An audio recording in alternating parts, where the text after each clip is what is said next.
Guess who's back, back, back, back again. It's me with another stupid decision. Today, I'm not going to be dyeing my hair or anything like that. You know, it is dyed for the fourth time since I've made a YouTube video. Anyways, life is really crazy right now, so I didn't really know what to post or anything. I was just kind of trying to lay back, wait till stuff kind of calm down, and it really hasn't. And I really haven't posted in a long time, so I was like, I'm going to make a video. I really like my story times. It's a time for me to just kind of relax, chill, and think about my life. Today I'm going to be doing another story time. I can't promise I'm not going to cry. I've tried making this video 3 times, and I've cried every single time. I'm going to be talking about the car accident and how much it affected me, what all happened, what led to it, all that different stuff.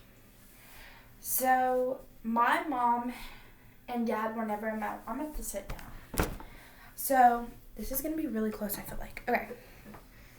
My mom and dad were never in my life growing up. They were both drug addicts, and so they weren't around. It was very hard, growing up without parents is always going to be hard. But then, about 10 months before the accident, so I was 10 months before the accident, my mom had came back into my life. She was sober, she was getting clean, and going to, programs and stuff to get better. 10 months go by, we are getting so close.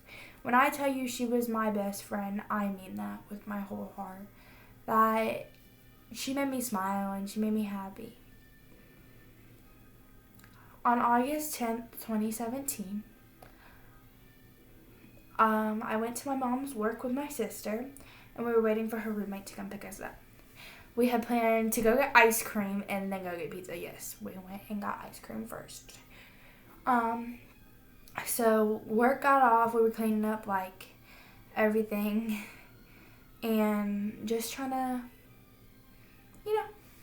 chill.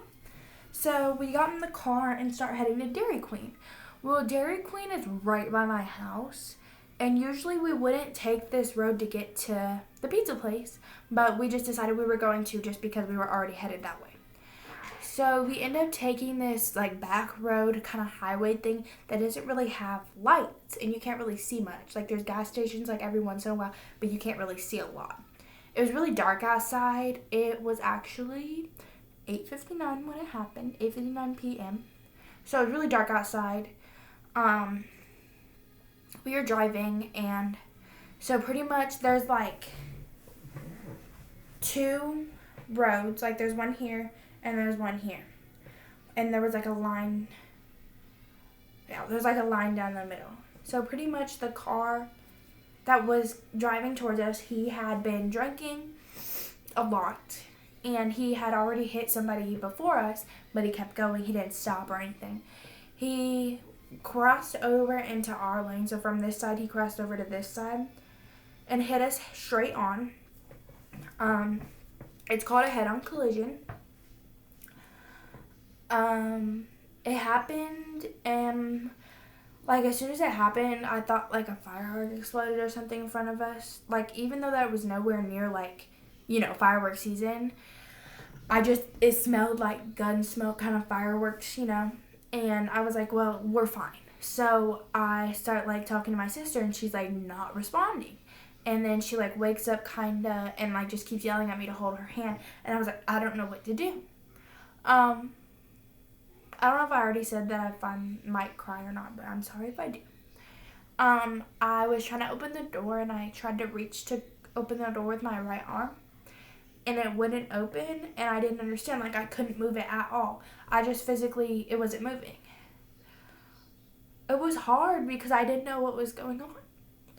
I tried opening the door, and my sister was still yelling and screaming and kept asking me to hold her hand and stuff, and I wasn't really worried about it. I was worried about getting me and her out of the car, not really thinking about my mom or the roommate or anything. I remember some guys helped us get out and sat us on the side of the road, and they handed me the phone with the police. I didn't know where we were or anything. They had the phone and the police, and I looked at the car, and I realized we were in a car accident. I was on the phone with the police, and they were asking me a bunch of questions, and I almost dropped the phone. I looked at the car, and I saw my mom and my mom's roommate, and their eyes were closed, and I didn't know exactly what was happening. I figured, maybe they just passed out. I went to go sit down on the side of the road with my sister, and people were trying to keep us awake, and I felt my heart drop to my feet. That's when I knew deep down she was gone. I didn't come to my senses that it was it until, I got told. But they were getting us in the car, in the ambulance, because, everybody had showed up. And they put my sister in there first because they could tell she was in way critical condition. She couldn't walk. She couldn't barely keep her eyes open, was passing in and out, stuff like that. So they got her in there, and they got me in there. I remember they were asking me all these questions. What's my name? What's, my parents' phone numbers, stuff like that. I was able to answer all of them, and I was awake the whole time. I asked where my mom was. They said that she was in the ambulance behind us. And so I had hope. I was like, she's fine, I'm going to be able to see her. We get to the hospital. And we get to the hospital, and they're, taking off our clothes, seeing, everything, making sure, everything's okay, there's no, anything that's really hurt or anything. They start heading me up to a room, and that's when I see my aunt. She gets there, and she looks at me, and all I can remember was holding her hand, and something about her telling me that everything was going to be fine. At this point, she still didn't know that her sister was gone. I started throwing up my ice cream, which that ice cream was really good, but I start throwing it up, and they get me up to the room. They start doing all this stuff on me. I don't remember much, just because I was kind of out of it. Then they put a tube down my throat and stuff. I remember waking up probably 2 days later, and they took a tube out of my throat so that I could breathe again. So that I could, talk or whatever. It was hard for me to talk at first. I just wanted to drink water and stuff, but, I wasn't able to drink or eat for a while. I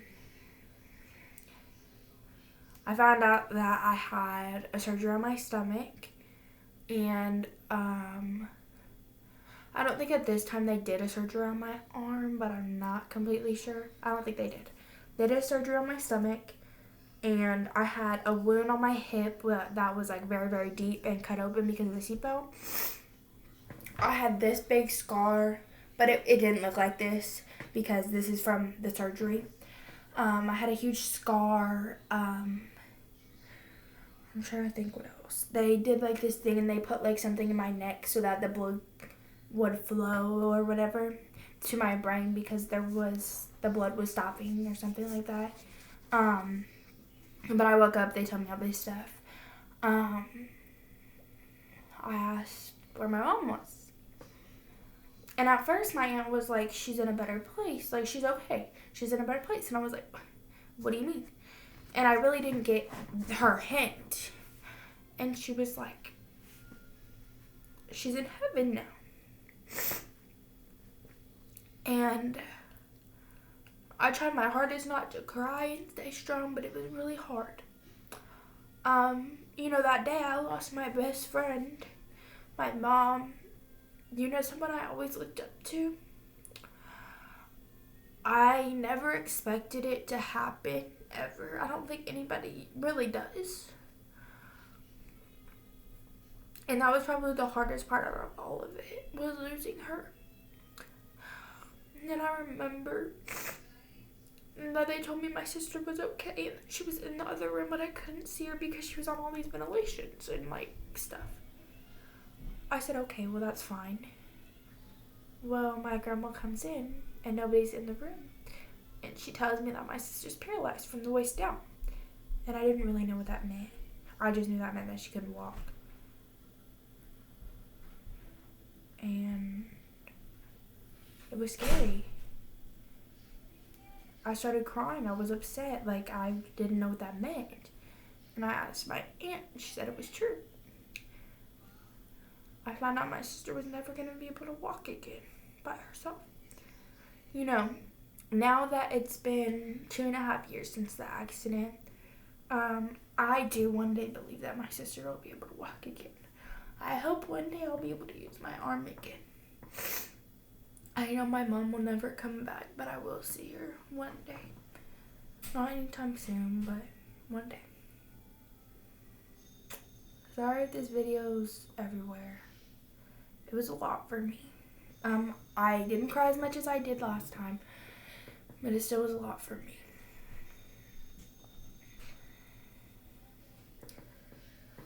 Thank you guys so much for watching this video. Make sure you like, comment, and subscribe. Turn your post notifications on. And I'll see you guys in the next video. And by the way, I don't know if I mentioned this or not, but I'm going to be posting this on my Instagram. So a lot of people that don't know that I have a YouTube channel is about to find out.